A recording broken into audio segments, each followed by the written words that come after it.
shiny head. Back to the shiny head. Yeah. Shiny head. Patrick, Yeah. you're back. I'm back. Hey. Tell us about your journeys. My journeys Yeah. of work and no sleep. Yeah. Yeah. It's all work. It It's sounds only interesting. Yeah, so you decided to join us again, and you blessed us with a movie that was directed by someone that, and then a company put it out, and Directed by yeah, someone yeah. and a company put it out. yeah, because that's how fucking great this gym was. Oh. Yeah, I'm glad I blessed you with this movie. He really knows how to pick them. Yeah, tell us about Killer Sofa. Well, here's this description of Killer Sofa. When a killer recliner falls in love with a girl, it's up to a disgraced Jewish rabbi and a couple of broken-hearted detectives to figure out how to stop the bloody carnage that will follow. That's pretty good. Yeah. That's a terrible description. So this is a 2019 New Zealand horror comedy film. Okay, so let's just go ahead and start discussing. I'm not a big fan. I know it's going to sound very contradictory to our Tammy and the T-Rex review, but I'm not really a very big fan for like intentionally made comedy horror movies. I wouldn't call Tammy and T-Rex even horror. Well, that's kind of why that one's Yeah. different. You know, I just wanted to put like that out there because adventure. I was saying last week, like, oh my god, this is so funny and gory and Yeah. it's fun. This is not. No. Yeah. I do think Tucker and Dale versus Evil. that's a great Yeah. movie. Okay, Yeah. Same thing though. I think that the comedy outshadows the horror. You Right. know what I mean? The blood and stuff is just more of like in it for fun. I don't think this is the worst one in that genre that I've ever seen. We did laugh, like genuinely. Yeah. It's better than Better than Peter Rottentail. Peter Rottentail, for sure. I still am pissed that I did not get to The experience quality that. was much better. This Oh. fucking Look at it, shit. fucking hey, whoa, Hey, yeah. internet Lucy. loves cats. They love them. What We is just your... made it big, boys. Yeah. I'm rich, bitch.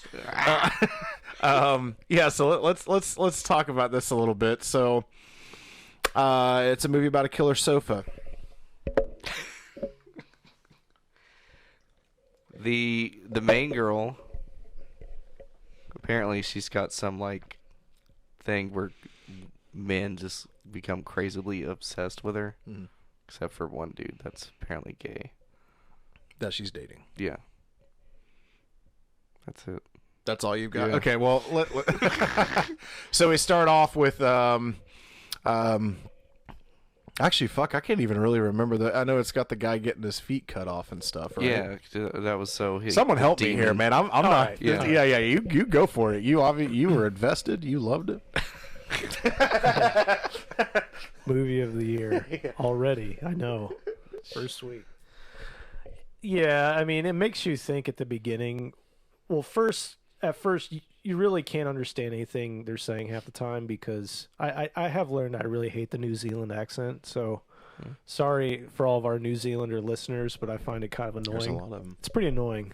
It's an annoying accent. It's Yeah. like Australian accent, but dumber and harder to understand. And so yeah, you think it's like a sacrifice or something. You got the guy tied up, and the other guy saws his legs off Yeah. because you see the girl's picture, and then the blood. That's right. That's sprays right. on Okay, it. that triggered the beginning Yeah, for me. it Now I seemed remember. like yeah, like some kind of ceremony or some shit. Yeah. And then you jump to. This didn't make sense to me. It still doesn't. That where the kids find the sofa, chained up to the wall, Yeah. and somehow this girl gets it. Did It it have says- her name on it? It Is said that- there was a note attached to it that said "Deliver to Francesca," and they're like, okay. "Yeah, They just break into this place and they're like, we'll do a good deed. Let's deliver this this recliner. It's not even a sofa; it's a recliner. And yeah, they deliver it to this girl, and yeah, she has this thing where all men are obsessed with her, and it really does sound like she's just talking about being hot. Mm-hmm.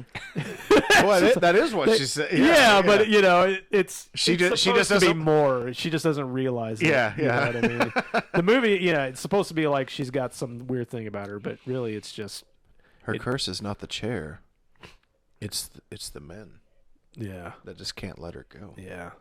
And I feel sorry cousin. for her because I relate. Yeah. Yeah. Yeah. We know what it's like to beat girls it's- off with a stick. Yeah. It's Get away. Get. Get out of here. You and your cats. With a stick no thicker than our thumbs, we beat them back with. Remember that old rule? You could like hit your woman as long as it was with a stick, like no thicker than your thumb. I've not heard this. Yeah. rule. Back in the good old days, Yeah. things was good. Keep them in line. And put on airs. You know, you don't want them to put on airs. Yeah. Yeah. We got this fucking chair, and the funniest, the best thing about it is the chair itself. It's it got like moves. these huge button eyes. It is funny looking. Like legitimately, that was one of the few things throughout the movie that got a legitimate laugh out of me. Yeah. Yeah, I feel like the people that made this movie were like sitting around smoking weed one day, and somebody looked at the chair and went, "Hey, that looks like a face." Yeah. Yeah, let's does have it have kill that vibe people. to it. And they sewed eyes, you know, like in that top kind of crease in the chair, and it looks like a grumpy face. It looks like a puppet. You know, it's like, Yeah. well, didn't Pee Wee Herman have a chair that Yes. talked? Yeah, you know, it's got that. Now this kind doesn't look like that. of- But but yeah, and then you know it starts moving around in Peeking her out of house. windows. let's talk about okay. So let's do this review a little bit differently because this Can't break it all down. Yeah, Let's not. Yeah. So one part that I relive it. thought was really funny was so Francesca is on a date. Or no, I'm sorry. She's begging her boyfriend, okay, to stay at home one night because he said he has to go out. I guess it's like a bachelor party. One of his friends is getting Be married out all night. the next day, and she's like all over him, clinging to him, coming onto him and stuff. And you know, like I said, at this point, her Francesca's best friend Maxie has already said, like, you do know this guy's gay, right? And I guess Francesca appreciates the relationship because he's not so clingy. Okay, so she gets this kind of sense of freedom with this new boyfriend, and I guess it doesn't really bother her that much that he might not be interested because to her it's a sigh of relief. She's no longer burdened by someone who's too clingy. So the scene that I thought was really funny was she's talking to him about like, hey, just don't leave. He says, hey, I got to go do this, for my friend or whatever. I'll be out all night. And this whole time she's draping herself all over him. He's just keeps like literally pushing her off of him and stuff like that. And then he leaves and we cut to a scene. Wait. She says, take a shower with me. Well, Yeah. And he's like, yeah. And he's like, no. Yeah. Just literally. Yeah, literally. No. No. So the next day, all of this to say, the next day, Francesca wakes up, and she wakes up to candles that are leading a path through her apartment, and they lead to the sofa. Yes. And the sofa has two plates of food. One has like scones or something on it, and the other has, whatever. So the sofa has made this romantic morning for her, and boyfriend walks in, and she thinks it was him. Clearly, because who the fuck would think a sofa would make, a romantic dinner? And he's so puzzled by it. She's like, oh, thank you, for understanding me and all this other good stuff and loving me. And then he just starts eating her breakfast that the sofa's made.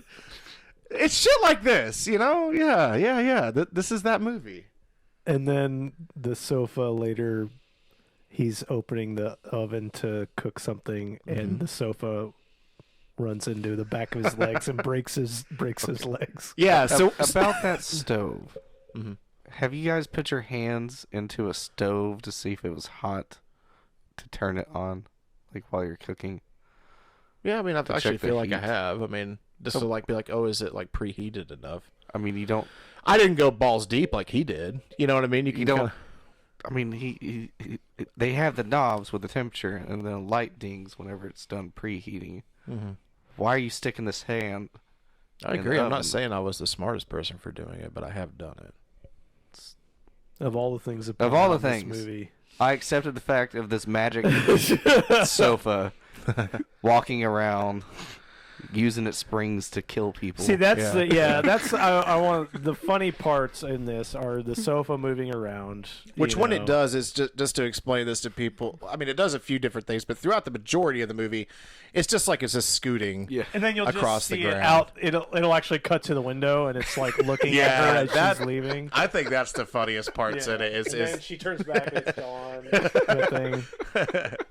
Yeah. Let's see. What were some other memorable moments in this? So there's a lovemaking scene involving.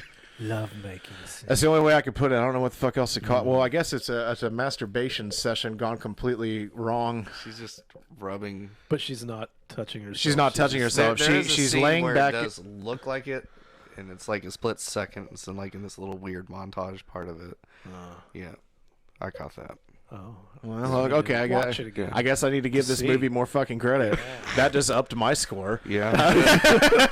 No, but she's laying back in this recliner, and it's kind of like their first interaction. This actually probably I think happened before the whole scene with the boyfriend coming back this home. is right when she gets it. Yeah, she's leaning back in it, and there's like all these like red filters and shit that they used on the lighting, and she's laying back and just rolling around, touching like the recliner, Played some music. The little yeah, latch. the recliner latch on the Yeah, side, yeah. and it's just the weirdest thing. She sits in this chair and climaxes. You've never done that with your recliner? Yeah, right. I need to switch. I need to buy a new one. Make sure it's possessed by a demon. You used to be my recliner, I know. and you have to go date that new girl. Let's get down to the real stuff. This is why you haven't been around. Surprised he was here. Yeah. Anyway, Nathan, Patrick's got a new squeeze, so be on the lookout for that. Anyway, back to the movie. I keep finding too many reasons to not talk about this movie. Yeah. What's Nathan? What's something that you thought was really fun? Like, what was your favorite scene from Killer Sofa?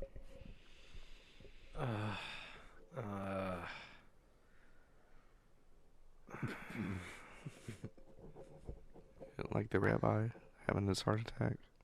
Yeah. I mean, that was kind of funny. Yeah, there is this shitty rabbi character. I was about to say, let's switch it. Let's talk about your least favorite thing, because I know you hated this guy. He's just the worst. Everybody in the movie was kind of okay as far as acting went. He was terrible. He just sounded like he didn't even know where he was when he was talking. I don't think he did. He was just saying he was saying words that he didn't understand. He didn't understand what they meant. His inflection was odd. He just sounded weird. He was just unappealing. And he was supposed to be like our more like prolific, Like our kind of guru. like, Yeah, he's our spiritual god. He's the guy that figures it out because he watched some YouTube channel with some like fucking Anton LaVey lookalike, talking about this fucking demon thing. Yeah, lots of lookalikes in this one. So we have a detective whose name is Gravy. Grape and gravy. Yeah, and the other his partner Grape. Yeah. Now he looked like to me, a mixture between, because Rachel said the Bryan Cranston thing. I was like, I kind of say, but to me it looked like if Bryan Cranston fucked the guy from the Drew Carey show. The tall dude. guy. Oh yeah, yeah. Yeah, Sort he of looked like just that. like that guy. Yeah. Yeah. And then Francesca looked just like fucking Minnie Driver. And then there's a scene where Maxie, at the end, she has that fucking piece of glass through her head from where she fell from the balcony. She's been laying in a fucking dumpster waiting for people to find her for days because no one gives a shit about her. Yeah, right. And her stupid fucking character. Cops And just walk right by that. yeah, but she has on like the black beanie, and just the way her hair is, and just her genuine look. She looked just like fucking Jason Mewes, from Mallrats and Clerks and shit. Like, I was like, oh my god, like that's insane how similar. Yeah, I mean, we get some decent. Sometimes the chair uses a spring. Like you'll see the spring that comes out from under it, and it'll like hold open a window or reach out and grab somebody or whatever. Some of that stuff is funny. I want to get to my general issue with a lot of these sort of low rent sci-fi channel kind of horror movies, where we have this ridiculous premise. Okay, we have a killer chair, but we also have to spend all this time in a really boring way trying to explain why this could happen. We have to go back to the past to like this fucking curse and this like demon thing, and we have to have flashbacks, and we have to have a guy talking about this in this long scene where they're sitting there, the girl and the old guy are sitting there he's just going through, okay, and then this happened and this happened. It doesn't fucking matter. Who cares? It's a fucking killer chair. Yeah. You don't need to try to justify a killer chair. Just show more crazy shit. Show more crazy, show it doing more funny, fucked up things. Like, all this shit, it doesn't matter. I agree. Like, this is one of those that falls into the category for me that, like, should have... If the idea was just, oh my god, guys, let's make a movie about a killer silver, make a fucking, like, 10 to 15 minute long short film and call it a fucking day. Like, in my opinion. You know what I mean? Like, this one could have been... the whole trailer scene where they find it chained up, get it moved into her apartment, the whole scene with her and her boyfriend, chair kills boyfriend, in movie with her fucking masturbating, getting off with the chair, done. You know what I mean? Like, I mean, look at Mutilator, which is one of the best slasher movies. Mutilator starts where the kid kills the mom by accident. Mm-hmm. Dad drags her body in, gets drunk. Mm-hmm. That's it. We flash forward. They show up to the house. Dad is there and starts killing people. There's nothing else other than that. We don't have to, he doesn't. Dad never says another goddamn thing. He creeps around and kills people. You automatically assume that this guy's gone crazy. You know it. So we don't need to spend all this fucking boring time doing this stupid just.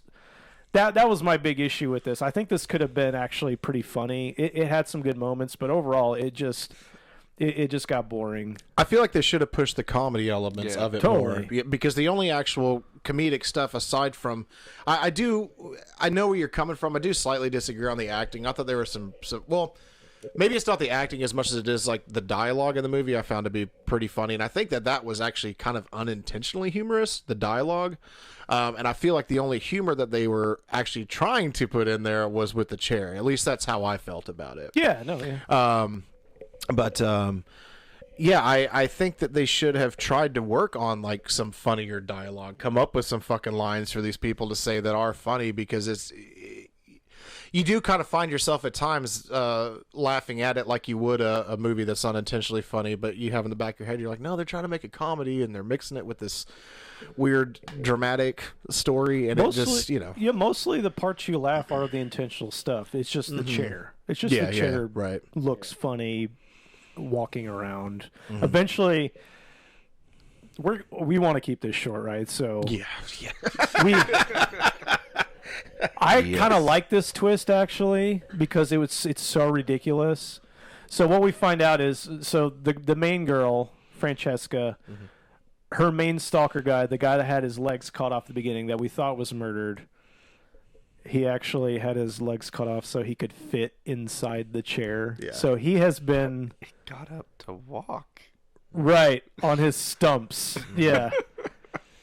But apparently... Okay, you think he's living, but then they say he was dead? Yeah. But anyway, there is a scene where she's eventually saying, "Fuck it, I'm gonna finally do something. I'm gonna kill this chair." She's pouring gasoline on it. She's trying to light matches. that little mouth gap is opening and it's blowing the matches out. That's pretty funny. Yeah. And then the chair stands up. Like, you have like the recliner part, the leg, whatever, the footrest kicks out, and then the whole chair kind of stands up. And this is where the cop had figured out, oh no, it's actually a guy in there. And he runs in and shoots the chair. And then you see like falls away and like a peeled off face. Yeah. Like kind of thing for some reason. Yeah, that's what I was gonna say. For what reason, I have no idea. But it's like they kind of sort of try to explain this thing like, okay, it's this ancient curse, and it's trying to suck up souls, and it's using the corpse of this guy. He actually did die, but he's inside the chair, and they're trying to absorb the souls to then put in bodies that they actually want. Mm-hmm. Yeah. Right? Yeah, that's it. Yeah, and then Yeah. so we have these two people from the past or whatever now. That would go around poisoning people. Yeah, they possess the girl, Francesca, and then Mr. Gravy. Gravy. Mr. Wavy, Gravy. wavy That's gravy. Mr. Gravy to you. Possesses the wavy gravy. And then that's the end of the movie. Yeah, no, absolutely. I do feel like a really, really short thing that I don't know how this one passed our conversation here. Very minimal background here. One of the guys who's been stalking her and is in love with her is her cousin who wants to impregnate her. He's been stalking her, creeping into her apartment whenever she's not there, setting up cameras and fucking her bed and clothing. It was like a he's hunched over. He's hunched under the blanket, so you see a bit under his body, and he's like making the most ungodly noises. He gets one of her hats in a bra. Yeah. And just fucks it. Yeah. Makes it look like it's set up to look like two, like a face. Yeah, two eyes, and then the hat he like indents it to make it look like a mouth, and it's it's the dumbest thing. He dies. That's pretty cool. Because there's a scene where the chair is pushing him off the balcony. That's pretty funny. Like the leg things pop out and push him up, and then you see it like hunched over, pushing him over the edge. Like, that's pretty funny. Yeah, you guys want to go to final scores on it? Yeah, sure. Patrick, start us off, my man. Gonna do a 2 for the comedy. That's about it. That's all I got. That's all you got? Okay. That was sort of the score that I had in my head too. I'll give it a 2. There were some memorable, enjoyable moments. We'll put that. I don't really know if I'll remember much of this, but I thought it was funny when it was supposed to be. It could have dealt with a lot more comedy and I just generally try to steer away from movies like this, but yeah, could have been worse. Could have been worse for sure. I might have another one that's worse. There's always something worse. Yeah. Next one I might pick is House Shark. Is this gonna be your thing? You bought these two at the same time. You're gonna bring the worst movies possible. Yeah, that's like the actual worst movies possible. That's my goal in life, to find the absolute worst movie. We're looking for someone else to review movies with us if you guys are interested. Yeah. What you got? I'll go 2. It's a fair rating. You know what I mean? You don't want to say 1 because it's. I'm sorry. You're supposed to be I talking agree. right No. now. I agree. It definitely could have been worse. It had some actual funny moments, but they got bogged down in pointless bullshit and didn't really understand what their strengths really were. And it's just having stupid funny stuff done by a murderous chair. That's really what it should have been the whole time. And you know what? Throw some tits in there. That always helps, but nobody does it anymore. It's a movie that's made in 2019. No, you laugh because Nathan's just a dirtbag, likes to see tits. I didn't say a dirt. Jesus, man. Who doesn't like seeing a good healthy pair of boobs? Yeah. I'm just joking because I always bring it up. But you're not going to see that in a new movie. Tell us about 9 Lives of a Wet Pussy. I can't. Have you that's finished going to it? go. Yeah, I finished. Yeah. No, I don't. Maybe we'll talk about that. But we'll actually watch one of those movies, and maybe we'll watch a couple and put that in one review or something. Okay. If you guys have any, if you guys have any circle jerk 70s porn sleaze porn movie reviews, then we're here for you. Yeah, let's do it. Let's do it, man. Let's get on it. Let's get on it. I mean, do we need? They're just so art. well made. It's art. Yeah. Do we need to bring like KY jelly or something? I've got it. Oh, I got that Costco. Wear your membership. sweatpants. Sweatpants. All right, I got some sweatpants. All right, Killer Sofa. One of these basically. If somebody gives it to you, Burn it. Maybe watch it if you're curious. All right, well, catch us next week with fucking House Shark. It's not my turn to pick next week. I would rather you just go do whatever the fuck you've been doing the last couple of weeks and try to figure shit. Why are you taking a shit on my chest like that? Don't leave me. All right. Well, they left, so. Yeah. Yeah. This is me and you, Lucy. Wanna watch Killer Sofa 2? The Ottoman Saga? Okay. Let's go watch that.